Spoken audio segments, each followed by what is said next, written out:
For the backhand hook, oh, right in the cots, mate. Always be ready, thanks for that. Always be ready. Oh, cheers for that as well. Oh, mate, what are we going to do? Tough it out.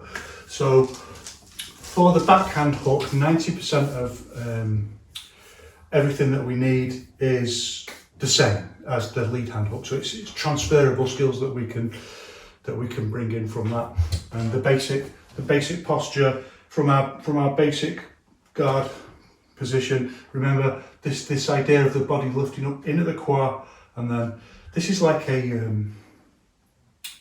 when in the old wushu manuals they talk about storing force, and it's like it's very easily interpreted as some kind of mystical thing. And what you've got to do is look at outcomes. None of those people who talk about mystical forces being stored in the body, they can't ever put the gloves on and do some sparring, which, you know, Zhao Daoxin says, like, you know, maybe it's true, but just raise a few suspicions that, like, they can never actually do anything practically in any kind of live scenario. So one of the things that really has to happen with the reinvigoration of the kind of Yiquan revolution is that all of that's got to be left behind. So in many ways, it's something that's got to speak to people outside of that old Chinese martial arts community, that a lot of those people are just not going to be able to move forward with this. They're stuck in a totally different paradigm where you think things like storing force means like some kind of magical energy that's in the body that doesn't require any physical structural movement. You're just going to touch someone and they're going to fly back and stuff like that. And unfortunately, we have branches within each one who've gone down that route, despite the fact that Wang Xiangjai, you know, specifically denounced it, and of course then they have to lie and say no, it was a secret that was passed down, a secret. So this idea of storing force in the body, remember we talked about this idea of having an apple, and we've got this kind of posture where intent suddenly inflates the whole body and everything's curved and curled and ready, and it's just ready to release force. It's got the exact right body consistency. So like arms need to be bent a little bit, but body needs to be bent here at the quad, which is what I'm talking about. So this is also one of the, you know, you're storing force here, and when you release that force, you're going to move very short around like you're pushing in with the hip this way. And we'll talk more about that in a bit when we explore a little bit more about how to issue force, and that maybe it's, you know, it's a little bit more complicated than what we've been talking about so far. So we want to kind of upgrade the level of challenge of our understanding and training. So from this posture, this is storing force, and then this is releasing force. So we're going to do the backhand hook, but it's exactly the same thing. From this, like bowed, we're going to lift like this. So you can think about the left shoulder coming back and up like that, or you can just think about, as I said before, just leaning back and turning in. It's as simple as that, leaning back and turning. And look at what we're doing straight away. You can see you're pushing in the structural force with the shoulder, so you can see the mechanical principle behind it. You're pushing in force with the shoulder like this. Ironically, when you hit with the shoulder, it isn't quite like this, which is quite interesting. You'll see when you come to do it on a bag, and I'll talk about it another time. But you have to drop the root a little bit into the and push up like that a little bit rather than across like that. But we'll talk about that another time. But you can see the mechanical principle here. Lifting, this is the storing force, and then release force. And all you've got to do is add something on to the end of this. So you can see this Yiquan principle, that this part of your arm is just a spike, and this part of the body is the mallet, and it just boom, it just hits the spike and the spike goes in, that kind of teleportation movement. So from our basic position, we lift, and the arm comes forward, and we just time it right to hit to the centre line. And see what you can see, the intent go into the upper body much more like this kind of, you can see it inflate with intention, like almost like puffing your chest out, but you don't lose this rounded. And you use your breath as well, so this really important concept that's very often overlooked in each one. of using breath to kind of solidify the structure. That moment where you just kind of compress your breath in the abdomen just creates that. You know, think of like, you know, air in a balloon. If the balloon's open, it's just going to like that. But if the balloon's full and tied up, then there's pressure, so it can just solidify that essential bit. And also it does other things in terms of like the absorption of force and stuff like that. We can go into that another time. So it lifts up, and as we hit the lock point, that's when you compress the breath. Whatever kind of sound you're using, as the old in old Yiquan, but I don't do that sound now. So generally just breathe through the nose, or if I'm hitting with real force, then I'll breathe through the mouth, but I'll keep the mouth closed and try and use a sound that keeps the tongue back from the teeth.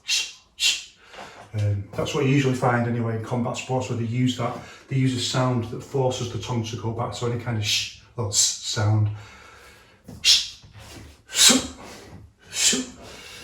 So lift, and then time that with the compression of the breath, and hit to the centre line, and all the same principles that come in from the lead hand hook. So it's 90% transferable skill, so we can think about some other things,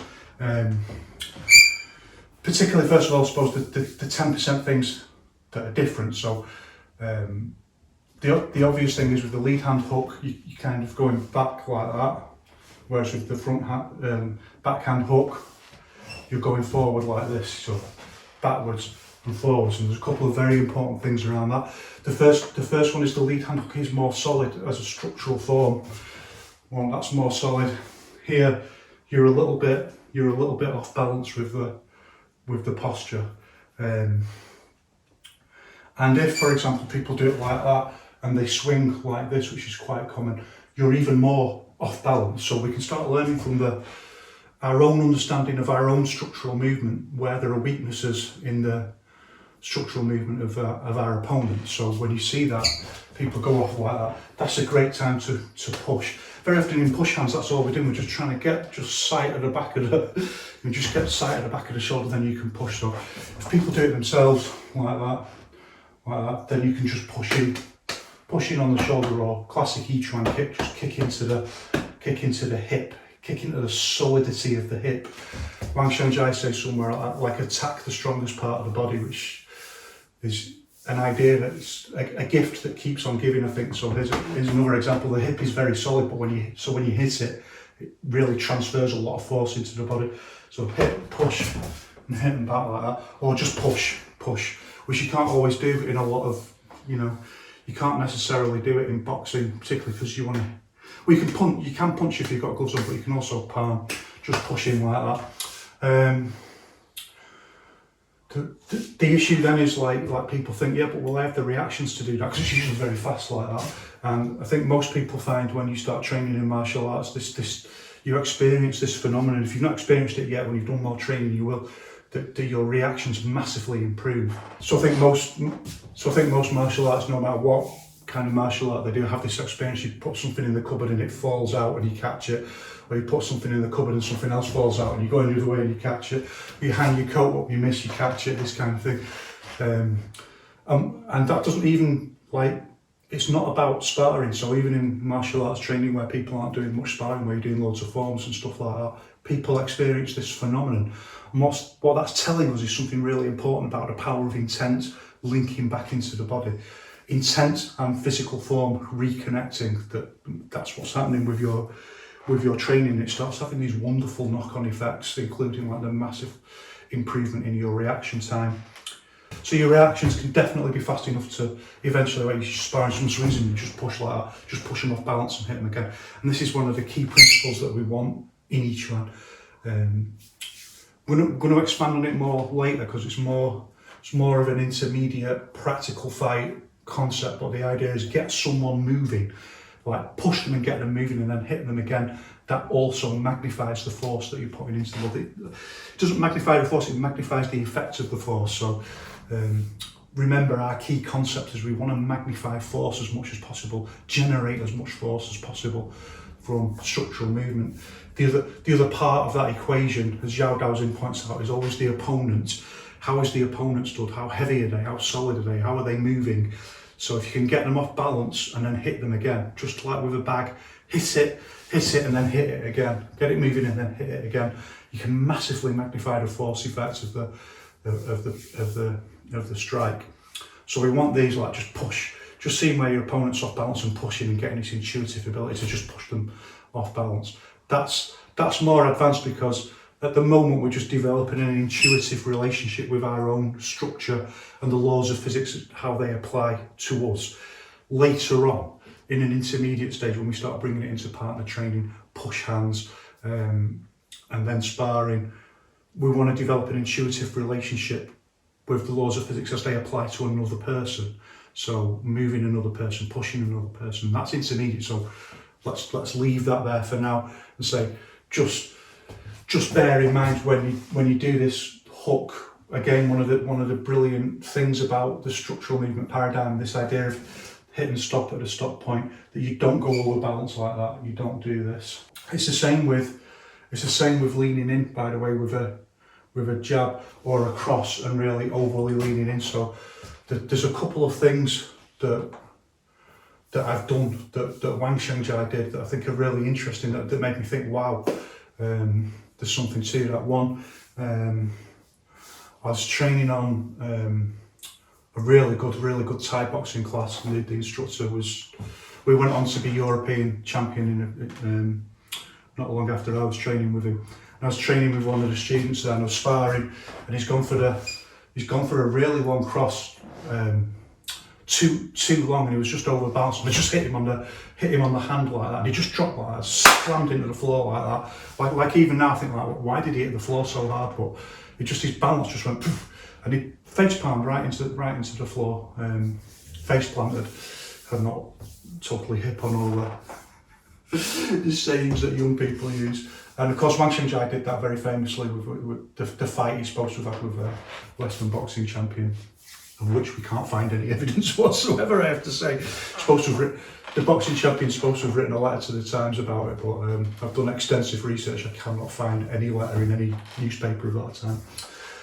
So I just hit, just overextended, and I've just hit like that, just release force and hit. And the instructor, who's a really serious Muay Thai fighter, he's like, wow, how did you do that? And I just, it's just over balance, so I just hit him like that. It's as simple, let's say it's as simple as that, and really it was. So these really interesting things happen if your reactions are just good enough to see that someone's off balance, and you can just hit them in a certain way. Even if someone's a lot bigger than you, you can push them off balance, and you can get a massive effect from that. The next thing that's interesting and worth mentioning here, I think, is to return back to this idea of the active guard and how useful that is, because there's something that doesn't seem immediately obvious, but in the context of hooks, actually, this is a really good defense against hooks, and I use it all the time. You're sparring and someone throws a hook and you do that. You don't have to do this all the time, by the way. That's also a really important point. Like the structural movement paradigm is quite formal, it's quite formalised, and in the reality and chaos of a fight, you've got to adapt it and include other things. So sometimes you're just going to throw the hook. You're not going to get this active guard, you're going to do it like that, because you've got to be able to change and adapt. Sometimes you're going to go for speed rather than the full-on power, and that's not a problem. To be able to move in and out of that structural paradigm and go to the edges and be unorthodox and do other different things, that's really, really good. Sometimes we need this, and this is really important training, but this active guard for dealing with a hook is actually really useful. And what it does is, like it doesn't immediately strike you as obvious, but when the hook comes in and you catch it with your arm and you lift it, and it just lifts it up so it clips over the top of your head like that. If you time it right. I mean, if you miss it, then you might be in trouble. But in exactly the same way, if you do that and get smacked full contact right in the side of the head, it's not, this doesn't really do that much. And the smaller the gloves are, the less that does. It's one of the useful things about, I think, structural movement, that it doesn't actually matter if you have a guard there. I can just punch straight into your guard. That'll transmit the force right through in exactly the same way. So it won't have the same impact damage, but it'll have the same force transmission. But this kind of active guard, when someone throws a hook, and if you can time it absolutely perfectly as well, you can catch the arm and you can move them on their axis and move them off their route. And if you can time it like that, so that you move them off their route and hit them, that's, I mean, I think like a massive element of that is more luck than judgment, but if you can time that sweet as a nut, then you can really magnify the force effect when you do that. But even just generally sparring and doing like this, you catch a hook like that, and just lift it up over your head. It's the same also when you're doing push hands and people go to grab the neck and stuff like that. You can just guide the hand up like that past the point that they're trying to grab. Now those are kind of like those itty bitty little things that I like to add in when I'm teaching. That they're important, but a little bit bitty. The sort of things that when you do them yourself, you kind of feel and you say, yeah, he was talking about that on that video. That rando off the internet was talking about that. So there's this other thing that we need to think about, that when we lead hand hook, we lean back, and then when we backhand hook, we lean forwards. And you can see straight away that there's something here like, well done, you can get your weight into the movement like that. If you're here, you can use the moving back, and if you're here, you can use the moving forward. And what we're seeing here is one of the amazing aspects of the genius of the structural movement paradigm. And this is what we call complementary routing. And the whole thing is designed, the whole structural movement paradigm is designed to knit together in this way. And it's why, even though structural movement is a massive field, it's why you can narrow it down to some aspects that are better than others, you know, like, so the different ways of throwing a jab that we've talked about before, you can narrow down through the reality of the fight, but other things you can narrow down through the reality of the requirements of the movement. Some things complement each other more than others. So this happens all the time within structural movement, and it's designed to do this, that we use the different postures and the different routing to be complementary to the next technique to add power. And so, I mean, there's exceptions I'll talk about in a moment, but we can start with looking at, so one, the lead hand hook, and look at the front foot is up like that. So even just putting the foot down like that, even just putting the foot down is adding some momentum force forward. So every little bit of it, and we change and we twist into the backhand hook, and just in exactly the same way, we can twist back into the front hand hook like this.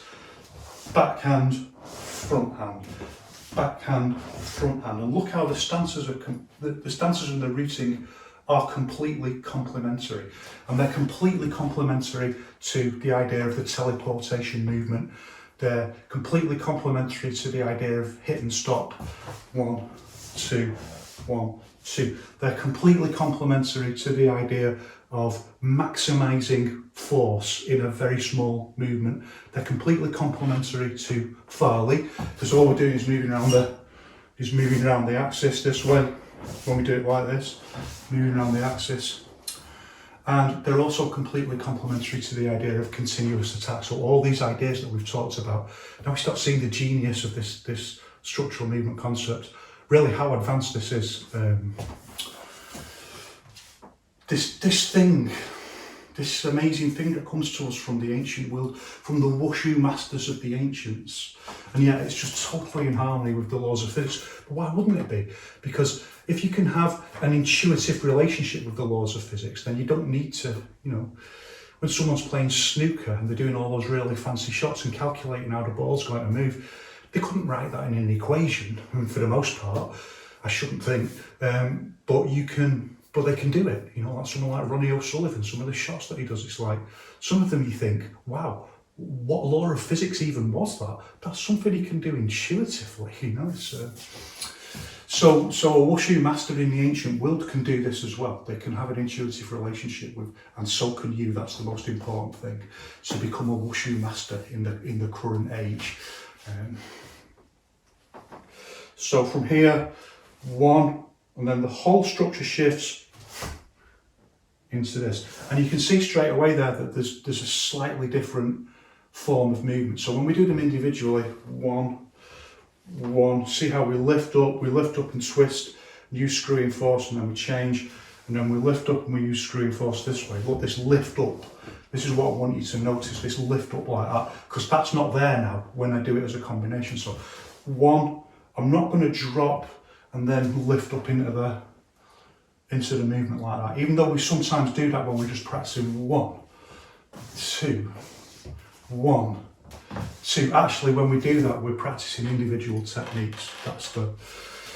We're not practicing combination. When we practice combination, we use this idea of complementary routine to feed into all those things I've just talked about. And we go 1, and we go straight into the next movement. 1, 2. So we're not going to drop at all. Even if we just keep going like this, we're not going to drop at all. We're just going to twist around the axis. And what we're doing now is we're using screwing force, but in a different way. So we've talked about screwing force, like as you punch your screw in like that.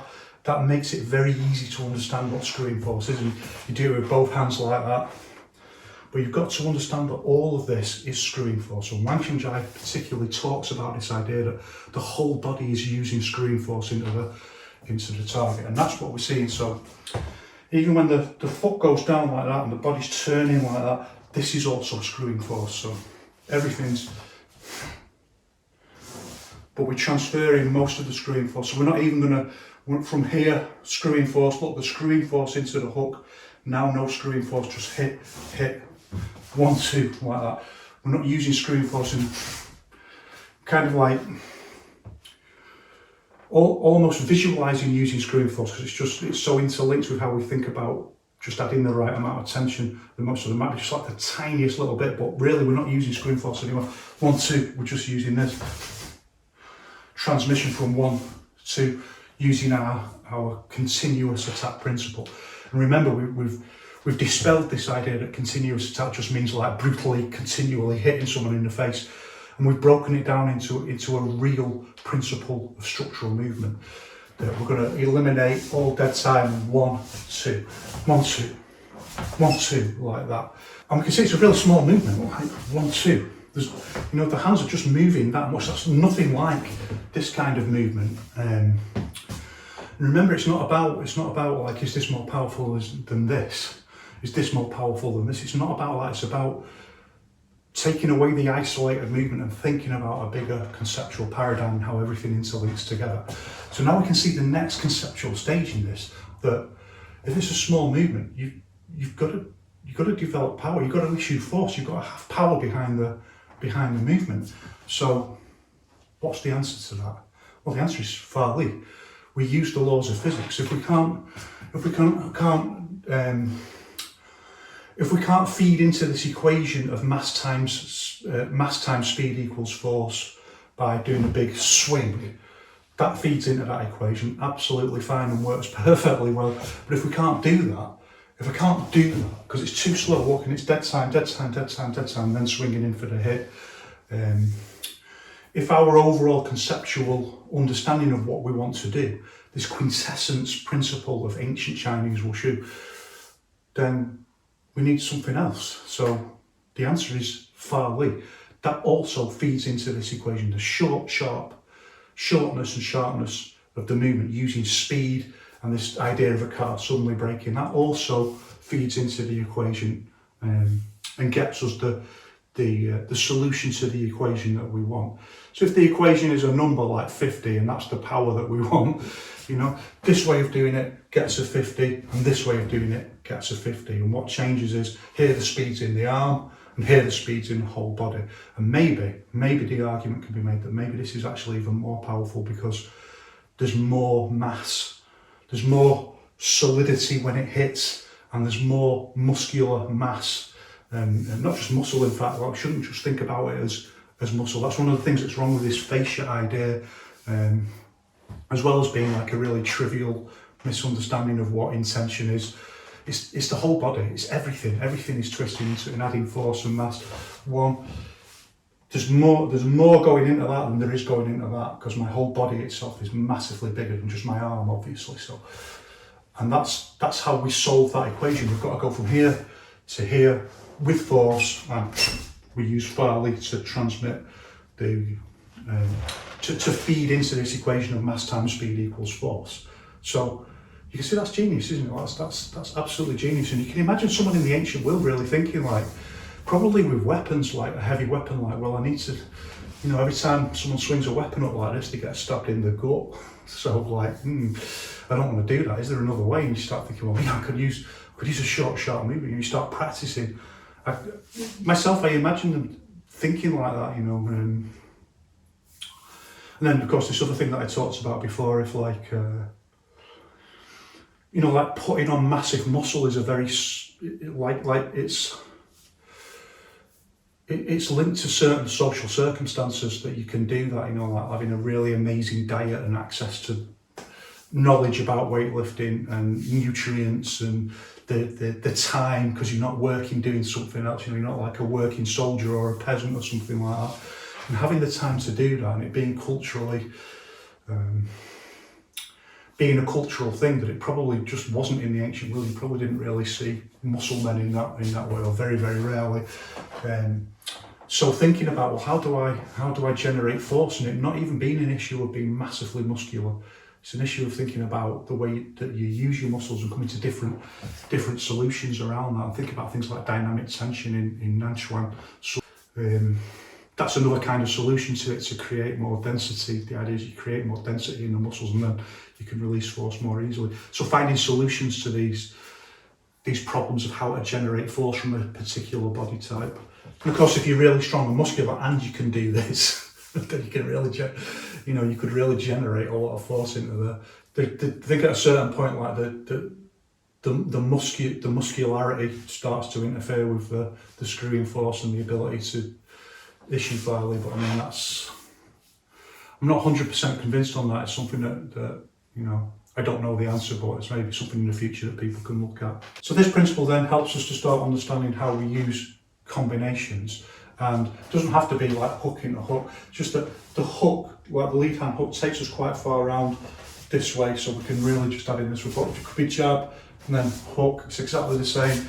The complementary routing is the same. 1, 2, 1, jab, hook, or hook, cross. The complementary routing is the same. So this very fundamental way of thinking about how the routing integrates with everything else. So there's another important idea there that I'm just going to mention now. I'm going to signpost it now and bring it up at another point, and it's about the idea of flow with structure. So if you think about a traditional form,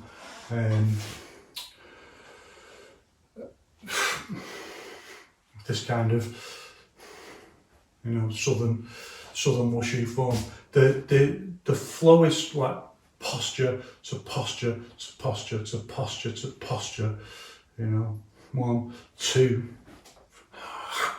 and that's the flow, and that's very different to the flow where you might see in Western boxing. So remember, we talked about each one being like kind of somewhere in between those. It's a dialectical interaction of those two things, like the intense structure on one side and the flow on the other.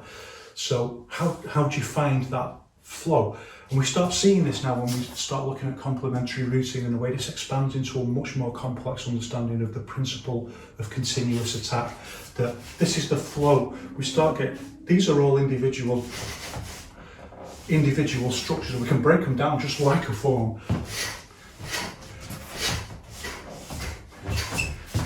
And we can do them very stiffly like that. But what we want to do is get flow between them. Like, we want to move it away from that overly stiff. This is the danger, of course. Like, now we're just recreating like forms. Now we're just recreating the stiffness of forms and moving from one structure to another. And what we want to do is link those postures together in a way that creates flow. And that's what we're starting to see as we knit all of this together. So if we see, now we're starting to see flow between structures. So each structure itself is quite it may as well be bow stance and punch or something like that. It's the same principle. 1, 2, it may as well be 1, 2, 1, 2, 1, 2. So it's the same quintessence principle of Chinese wushu. And Wang Xinzhai's argument is like, something's got lost here. Something's got lost in terms of the flow of the movement. And we want something, you can see how you'd start working towards it within, and how indeed like, in some elements of traditional wushu, you do start seeing it kind of re-emerging, like you want to do this faster 1-2 horse stance punch and side horse stance punch 1-2, but then you start thinking, why then do this big movement? We might as well just go 1-2 and keep it and utilise this principle of continuous attack better, because this is dead time. It's too much dead time. 1, 2, it's too much. Why do this? There's reasons why I do this, to talk about another time. We can see the logic of thinking, well, let's make it shorter. And why this stance? You know, if we're not wrestling, why do we need this big stance? Let's just make it shorter. And we start developing more along the lines of Western boxing, bringing in this fluidity and flow. Although Wang Xinzhai wasn't thinking about it like that in terms of Western boxing right at the start, but the idea was there that you want this more fluidity, this more fluid movement between structures. And that's also not really there in Xing Yiquan, which is critical. So the kind of, you know, the traditional, the Xing Yiquan postures that are very, well, like if you look at a Xing Yiquan form, and it's individual postures, and it's all individual postures like that, just like a Shaolin Chuan form. It doesn't really have this piece of the puzzle that Wang Xinzhai is looking for. This how you start bringing flow into and between those postures. Then he starts looking at other things. He starts looking at Tai Chi training, and he starts and Bagua, bit of Tai Chi and Bagua for you there. And particularly in Yang Tai Chi, he starts thinking like, well, there's too much flow and not enough structure. It's gone too far. It's a different kind of flow. It's just what we call like guiding force, kind of soft movement. It's like the extreme end of flow where you start getting into the completely soft movement, and saying, well, there's not enough structure. There's not enough structure in that. This is why I thought like Yang Tai Chi Chuan had become ruined, because it's the martial aspects had gone, because there isn't the structure there that you need to generate for. It's there now and again with the Fali, but for the most part as a paradigm, as a structural movement paradigm, that should be authoring all of your movement, that had been lost. And he trains in some Yongchun, he trains with a Yongchun person, and again he sees something more there. He sees something like, here's the structure, here's the structure and the flow, but there's still something not quite right. They're still not quite connecting it together. So he's putting all these pieces of the jigsaw together, and he wants the power generation from Xing Yiquan, and he wants some kind of combination between structure and flow, and he's trying to just regain this thing that the ancient wushu masters are talking about, that we can develop ourselves. And he starts making some key critical discoveries, most importantly of all, that the more we work in harmony with the laws of physics, the more what you're achieving matches what the old wushu masters were talking about. So this is the revolutionary way of thinking. The next thing we want to think about is power generation, and it not being quite as simple as we've talked about. So it's okay just to say move fast around the axis, but now we're going to a different level that I want to take us up to now. It's definitely intermediate, but I think it's worth bringing it in at this point. And we can start the story by we can talk about a hook, and we can say, like, if you see someone hitting a bag, I can actually physically see the way they use their intent in the movement. And I don't mean just like the intensity of the, you know, like the kind of thing I do on the heavy bag where it's like I want to kill the bag.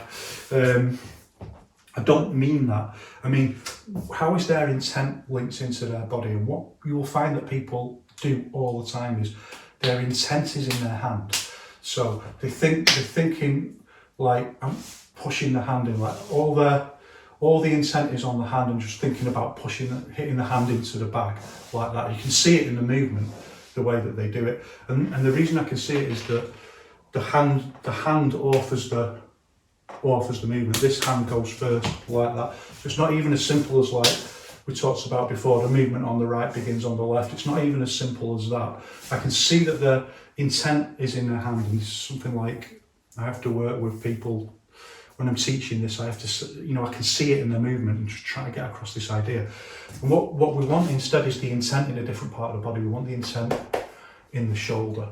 And the reason for this is it's this principle, the Yiquan principle. This is the spike and this is the mallet that's going to hit it. And we want to move the, we want to hit the mallet into the things. So what we're moving into now is a more sophisticated understanding of relaxation and movement. And if you've read about Yiquan, you'll understand this idea of being relaxed and hitting into the movement. And that's quite abstract. And what we want to do now is break it down into something concrete.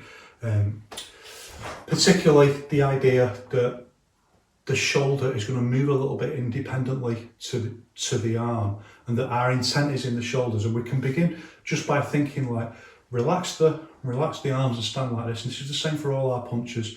Relax the arms, and then we want to just do that and hit in with the shoulder. And even when we do a punch, this is what we're going to do first, like that.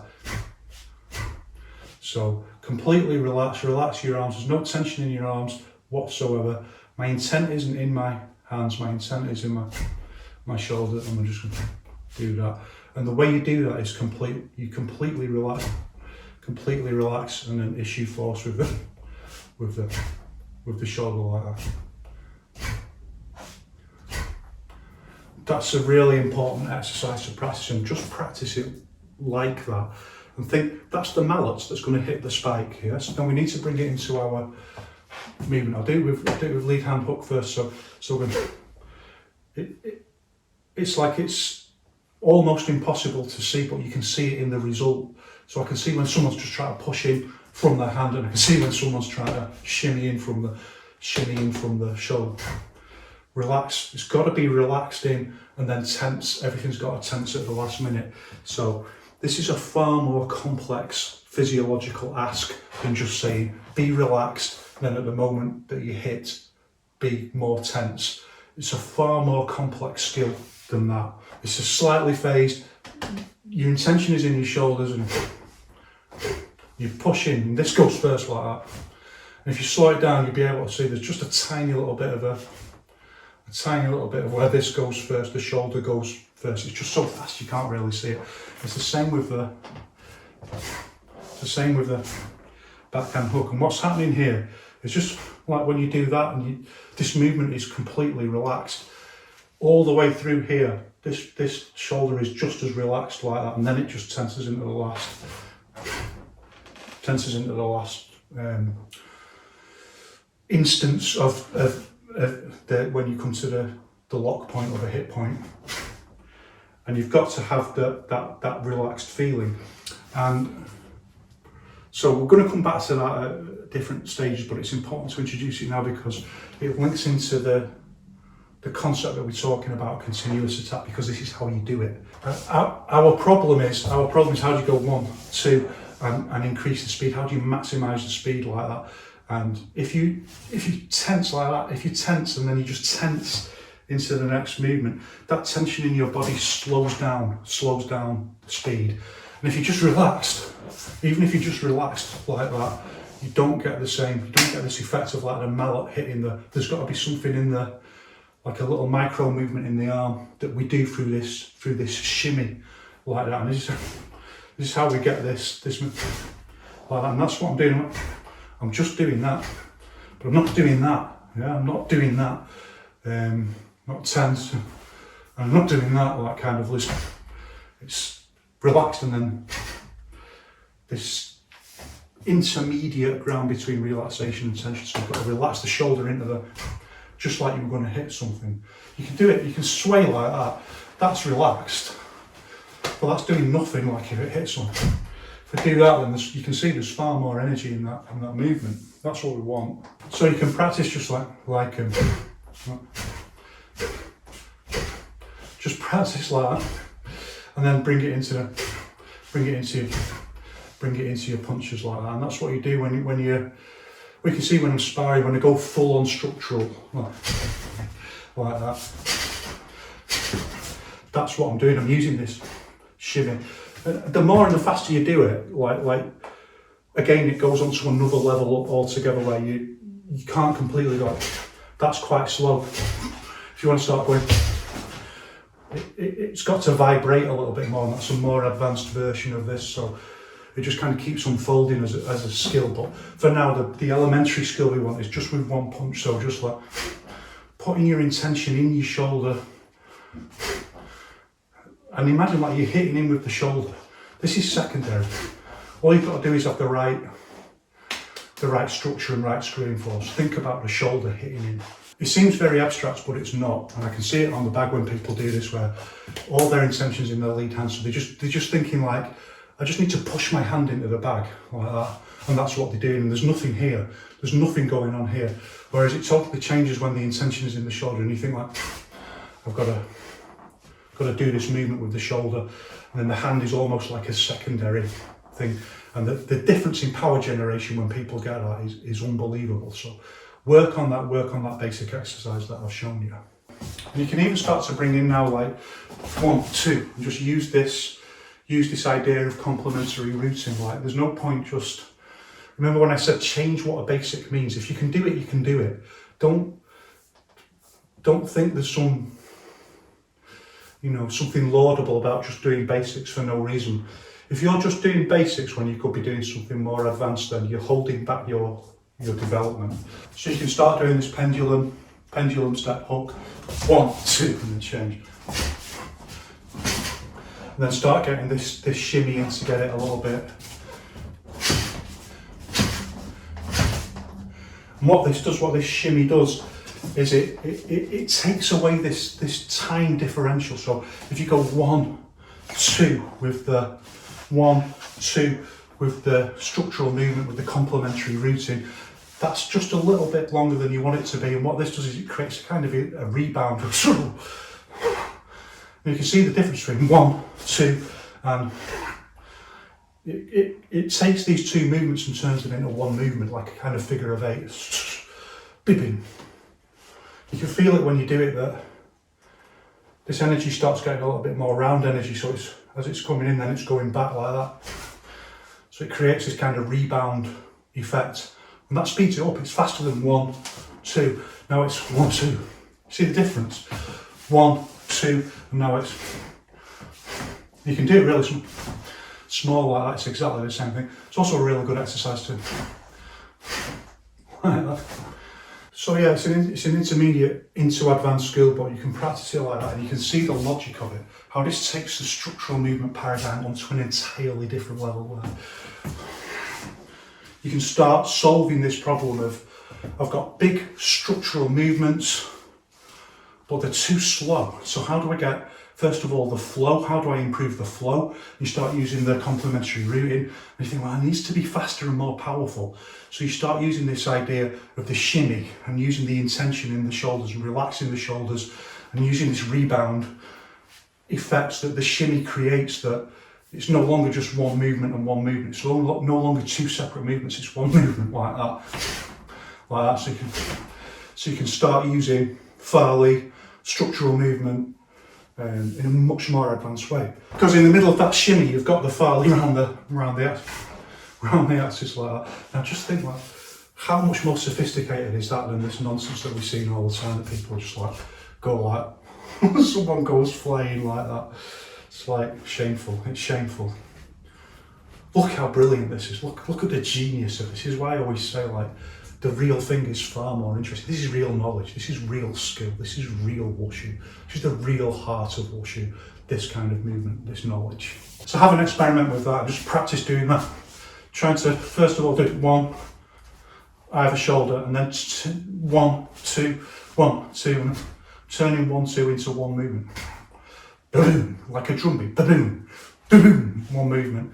And then using the footwork with it, changing them, and getting the lean, like 1, 2, and then 1, 2. You can see that's all just stuff that's got to be practiced step by step. So eventually you're getting the lean in, you're getting the movement, you're getting the complementary rooting, and then you're just adding the punches. This is one of the reasons why people say that each one's supposed to be short range, by the way. It's a lot easier to do this once you're in and just keep short range. Like that. The shorter range it is, the easier it is to do this kind of movement. So it starts encouraging people, it starts over-determining the idea that you do short-range movements because you can do this better. And so you've got to then just kind of take it back a little bit and sacrifice that speed to do slightly longer range movements to make it more effective for actually fighting. The next thing we need to think about then is our basic steps with the basic hook. And it's very similar to, well, exactly the same as the cross. Our basic is like step out 45 degrees and just hit in this way.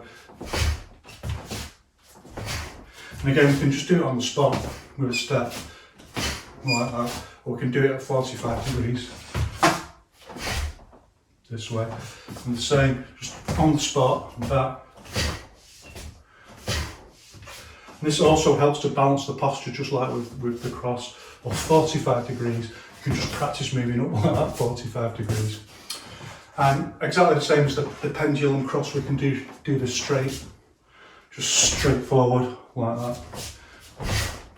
It's a little bit harder, the stance is very narrow, and because our energy is going over to the side like that, there's this buckle risk here. That's why we want that step out usually. But straight in this way. It's just rooted, and just as the same with the cross, the push from the foot adds pushing force in.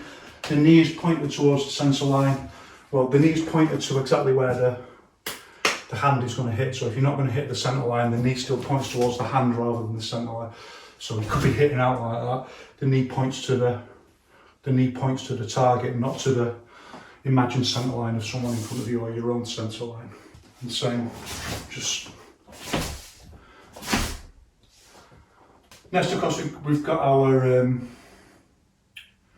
triangular step, and you step in. The benefit of our backhand hook now, of course, is that the force of the slingshot 1, 2 is going with the punch. So like with the lead hand jab, it goes the other way. Like if you're going to lead hand jab, force is going that way, and the hook's going that way. Lead hand hook, I mean.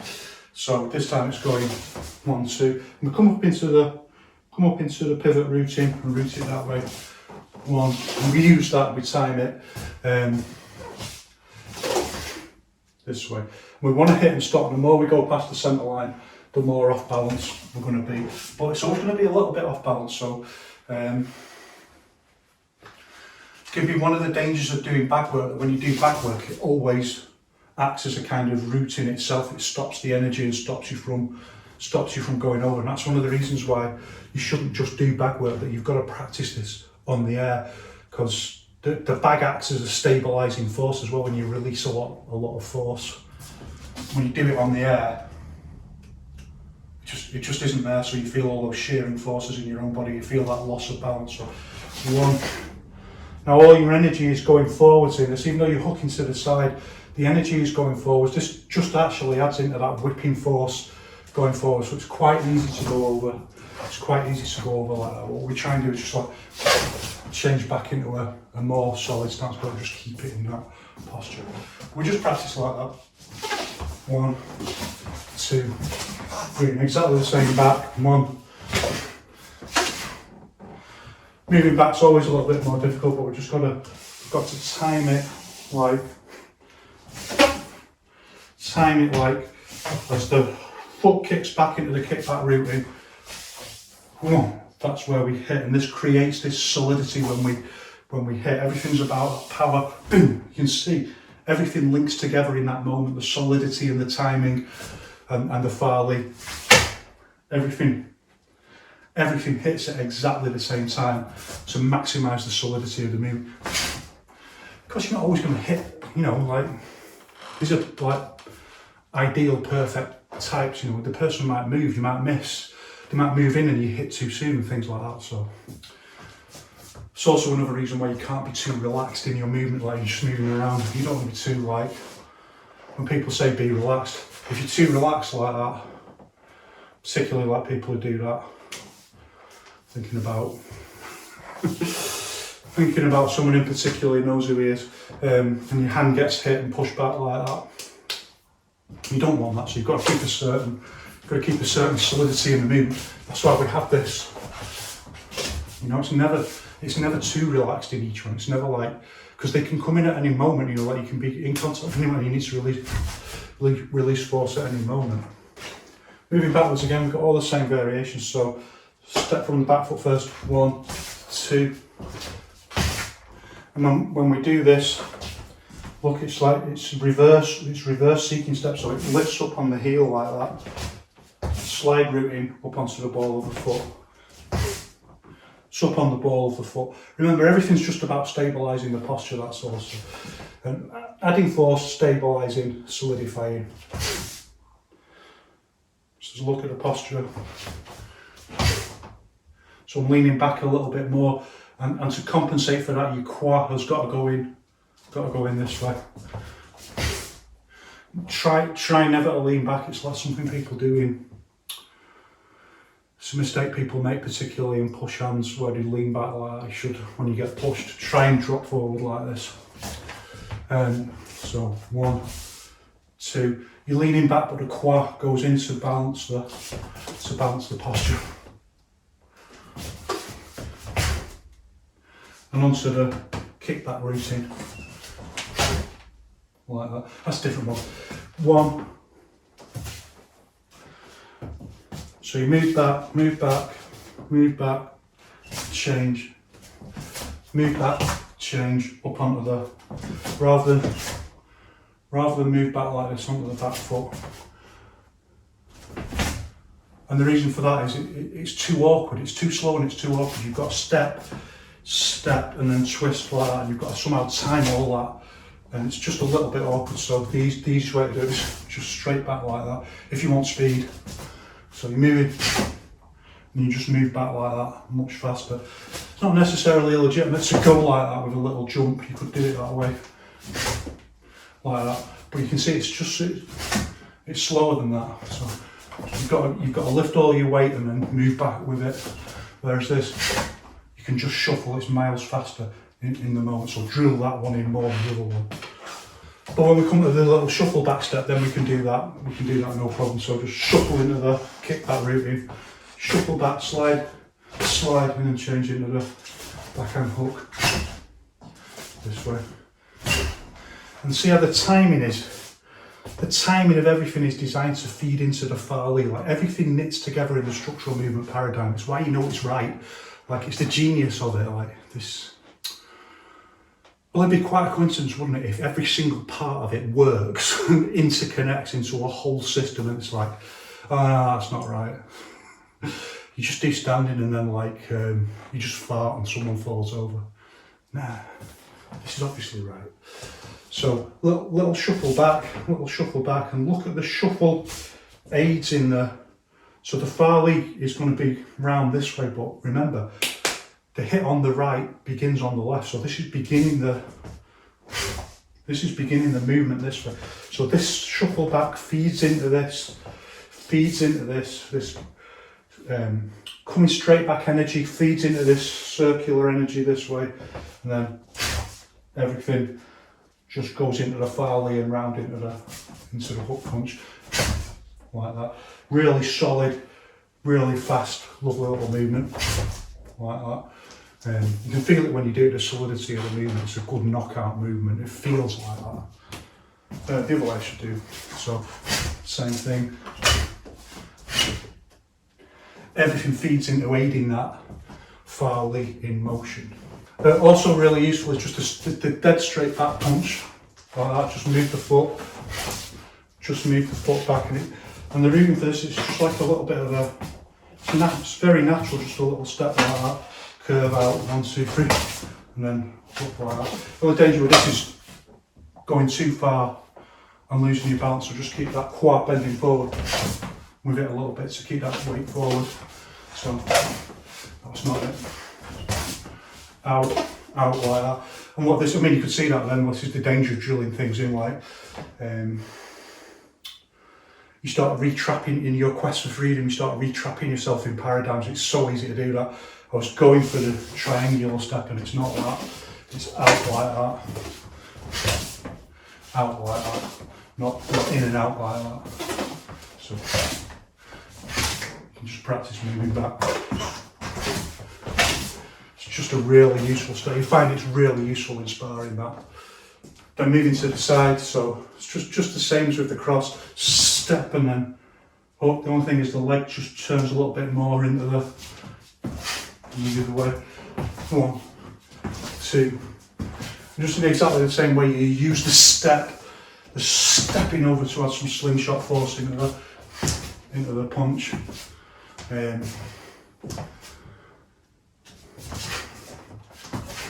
Like that. If you go from the back foot, look, we change to the front foot really. So front foot, 1, back leg, kick back rooting, half pivot, 1, 2. That's if we move from the front foot. If we move from the back foot, the front foot is going to be our weight's going to come back. This leg's just stabilising now. The unity of hand and fist is with the front foot. So look how it's all aiding the far leg. It's all aiding that movement round the axis. And we do it faster. So it's aiding that movement. It's all in harmony with your body and the laws of physics and quintessence principles of wushu. And this is on the front foot like that, like a kind of empty stance. What it is exactly that. So you start seeing like, well, you know, where do these postures come from in wushu? You know, empty stance and stuff like that. Well, here it is. And you can see it's totally in harmony with the structural movement paradigm, and you can just trace it back. This is one of the empirical proofs that Wang Xiangjia is right. This is the wushu of the ancients, because you can trace it back from the movements in traditional wushu and the postures, and see where this has come from and how it links into the structural movement paradigm. How it's become a little bit, from Wang Xiangjia's perspective. I really love traditional wushu forms, but from Wang Xiangjia's perspective, it's become degenerated into that, but you can still see the echoes of it. So, you know, here's empty stance, and here it is, and here's why you do it, you know, when it fits into the structural movement paradigm. Same with the waist. Remember, we move from the back leg, and we do this lead leg kick back, tippy toe rooting, so like that. A kind of snaky movement with the hips. We'll go the other way. So step across, lead leg first, 1, 2. And again, you can see how everything's interconnected in with the far leg. So I want to turn on my axis and I want everything to go in harmony with that. So this leg coming out, it's acting like a pendulum to aid the far leg.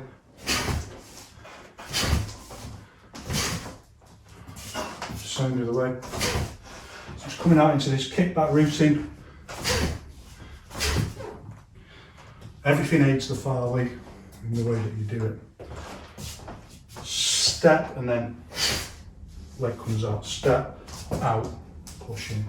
Front, back leg first.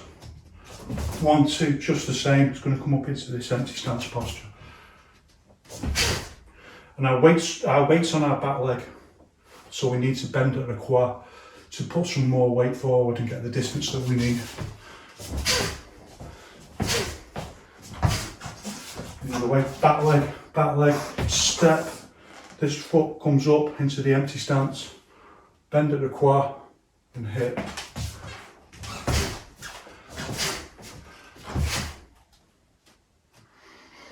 Simple.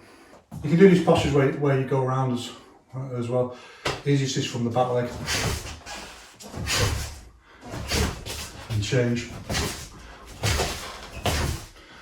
Useful little exercises.